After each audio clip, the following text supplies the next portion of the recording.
Hey, what's up, y'all? It's your girl, Honestly Nay. Joining me today, I've got Reverend Lisette Cross. Say hey. Hey, Hey. so she is driving, but she is being safe. She's got her seatbelt on. She's looking at the road. She'll glance at us from time to time, but we're about to get into this discussion. Yay! So, Yes. Reverend, if you could please tell us about yourself, what it is that you do, how you operate in the sexuality bubble, because I know people are looking at me like we're about to talk to a reverend about sex. Like, what is going on? Like, what is that about? Okay. Yes. So, my name is Lisette Cross, Reverend Lisette Cross. I go by Rev L, and I own a business ministry called Will You Be Whole Ministries. It is focused on talking about sex and faith with Black women and those who love them. And it came out of my desire to create a space that I didn't have when I was going through my own process of understanding my own sexual identity and my own sexual orientation, and just being a survivor of rape and childhood sexual abuse, and like navigating the church. And so recognizing that safe space and dialogue space, particularly in faith settings, is minimal, Mm-hmm. particularly for open and honest conversation. I finally decided 2 years ago, February 14th, 2015, to start Will You Be Whole. And so before I started Will You Be Whole, I was a sexual health educator with middle and high school girls. I also did some adult sexual educating by teaching women fellatio, and often found in those conversations, as a minister, often found religion or the church, always coming up in some way, shape, or form, whether people were actively involved in the church or we were just raised by the church or we know what religious messages are. So that's my connection to this work. And it's been I guess I can now say a lifelong commitment, maybe, I don't know, but a long time commitment to reconcile my own sexuality and spirituality. Hmm. And so I believe that's why I continue to do this work. Nice. Okay, so when I first put out this call for people to interview, and then I get this email from this reverend, I'll start by saying that I'm not a religious person at all, but I have friends all along the religious spectrum, Christian, Jewish, Muslim, and anytime, like me as a sexuality educator, I'm like, yeah, go out and do that thing, live your sexual life, especially like my Catholic friends. There's this huge, like, grip of like shame and fear that surrounds sex, and having these conversations with me oftentimes makes them feel really uncomfortable because they have to kind of combat that guilt and that shame that's kind of ingrained in them from their religious background. So as a reverend, as a reverend who works in sexuality, like, how do you overcome or get through or bust through, like, how does that work? Wow. I think the first thing is, well, I like to, for your viewers, just be clear on my definition of spirituality. Right. And because I am an ordained Baptist minister, I get that I am Christian, but I define spirituality as our desire to connect to that which is greater than ourselves. And I personally and others just happen to use Christianity in that search. But people use all types of paths, right? So spirituality is about that connection to that which is greater than ourselves. And so the reality is that church or religion as an institution sought to control people. Mm-hmm. And the only way you can control people is by setting hard and fast rules. And then those hard and fast rules turn into cultural norms. Mm-hmm. And those cultural norms, seep down into family values. And then before you know it, we have this culture where, nobody directly talks about our bodies. Nobody directly talks about sexual activity or pleasure. The church approves or has historically approved sex for procreation. And Only. so only, right? And even when the woman in particular is participating in the act of sexual intercourse for reproduction, how dare her have any pleasure, right? Mm-hmm. So recognizing how, from the 1300s all the way up to today, those messages have evolved and been filtered through all types of ways, means that we are fighting more than just what we currently see or hear in our social political climate. We are fighting years and years of unspoken messages that have just been passed down to us, because if we look at our families and we look at the generation before us and then the generation before them, all they know how to do is pass on what was taught to them. Mm-hmm. And so I believe that's also true with spirituality, with religion, and the church. And the only way to overcome those things is to essentially re-educate and reorient ourselves. Mm.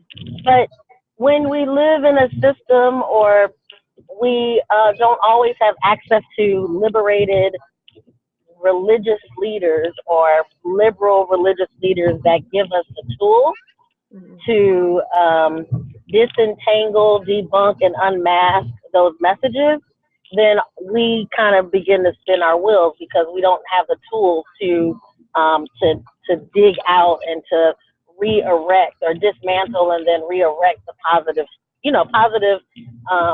messages around sexuality. So it's a both and thing, right? Like, we can say individuals, oh, you should be able to come over that guilt and that shame. But if that person's religious leader never taught them to question God, number one, Mm-hmm. and then number two, to question sacred text, then you kind of are asking somebody to run a marathon without legs. Like, it's just unfair. Mm-hmm. You can't, it's unfair to do and, have some expectation. And unfortunately, what happens for a lot of people, and I have found this to be true, even within the, sexuality education field, is that we just don't talk about it. Or even around LGBTQ stuff, advocacy stuff. We just don't talk about faith, and we don't talk about religion, and we don't talk about it.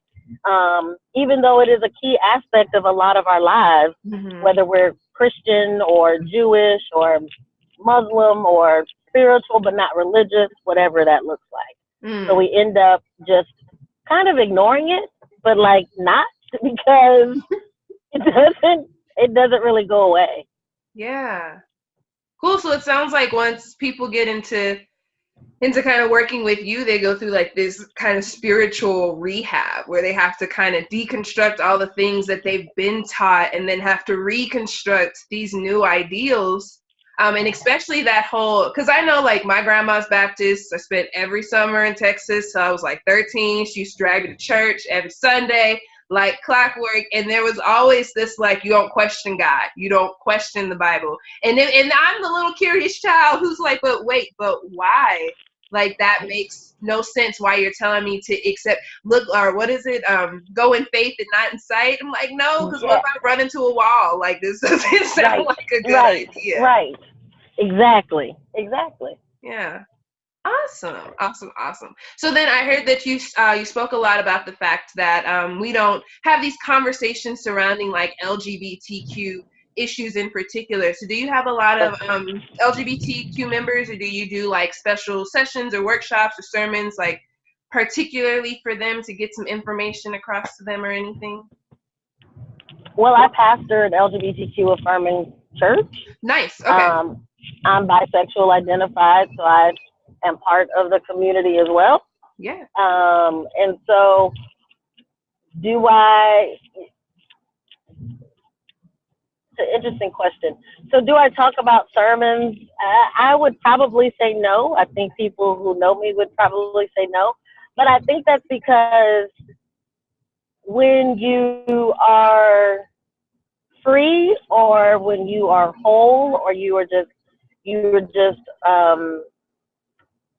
you have just reconciled some things around that, then you don't have to keep focusing on it. Now, have I talked to folks, you know, I've done one-on-one sessions with LGBTQ folks who, interestingly enough, like they accept all of their identity and they're grateful for who they are and who they get to love. But a lot of LGBTQ folks are still wrestling with their spirituality in different ways, and like finding space to, you know, to find space to talk to somebody that can, you know, be able to guide them through that acceptance. So I think as a clergy leader in the community, I'm seen as a ray of light.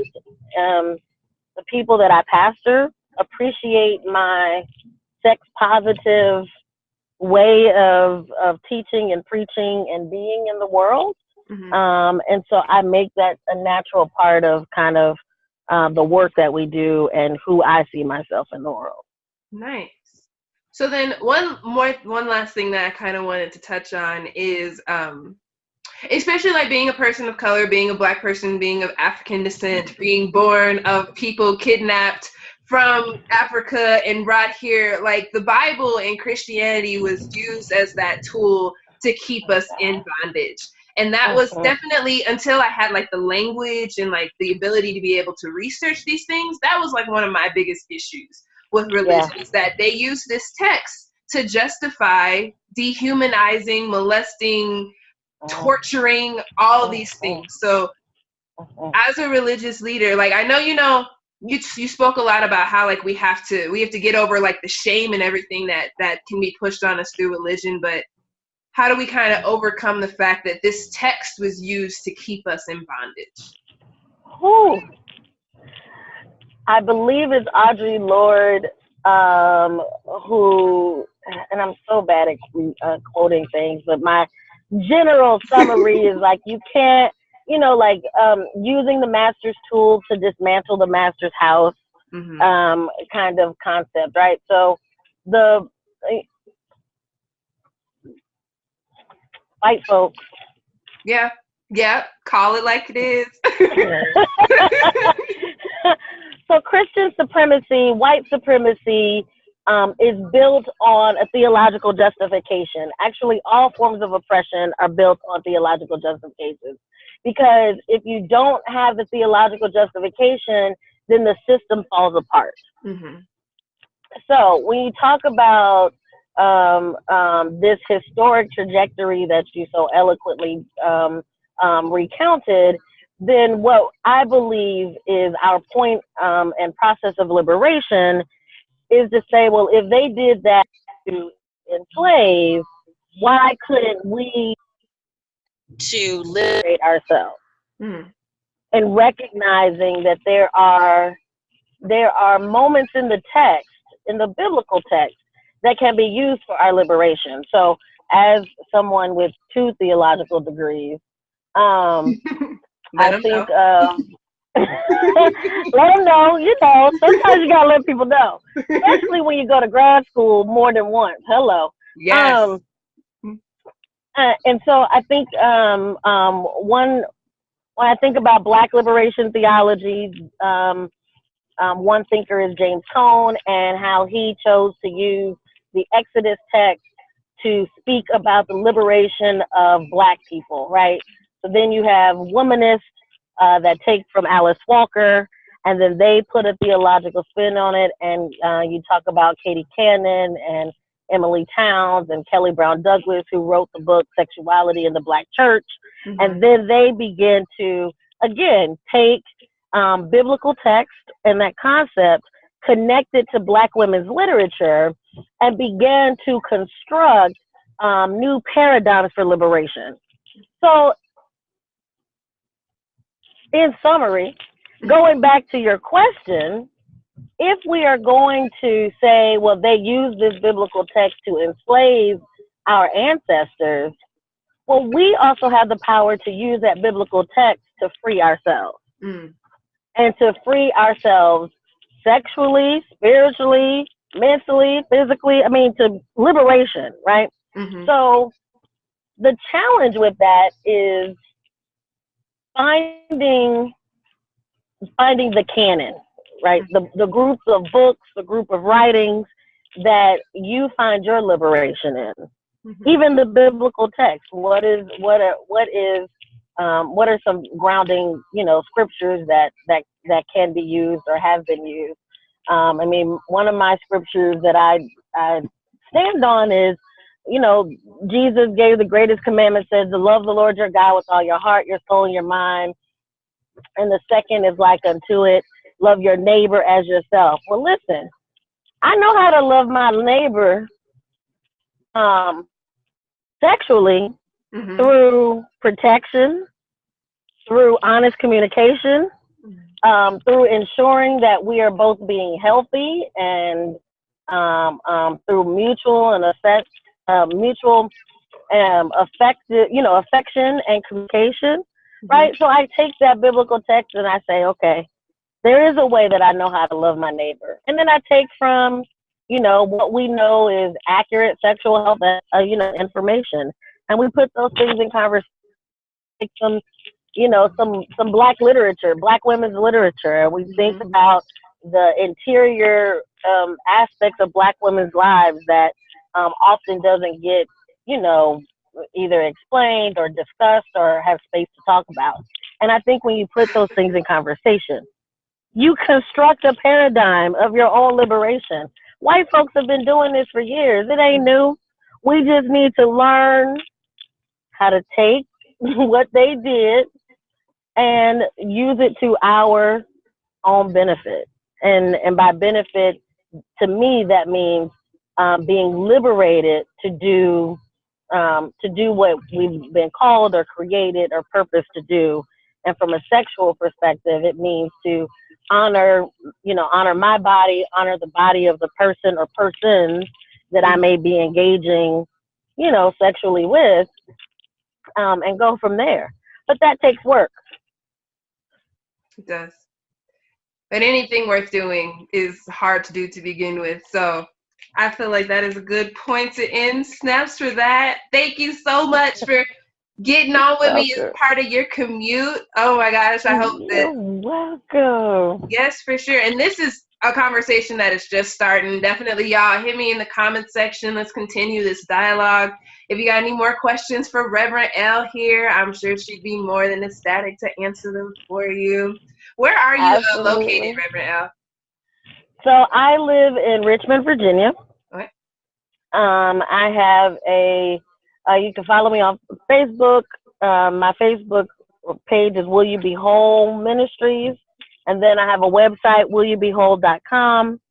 And I am on Twitter and Facebook as myself. I'm really not that imaginative when it comes to names. All right. So it's just simply Lisette Cross. And my email address, if there's anyone that has questions, is willyoubeWhole@gmail.com. Nice. Alrighty, well, thank you for talking with me. I hope y'all have enjoyed this conversation as much as I have. And Dr. Lisette, I will definitely be hitting you up to continue some collaborations and to do some more things with, all right? All right, you have a great day. You too. Bye, y'all.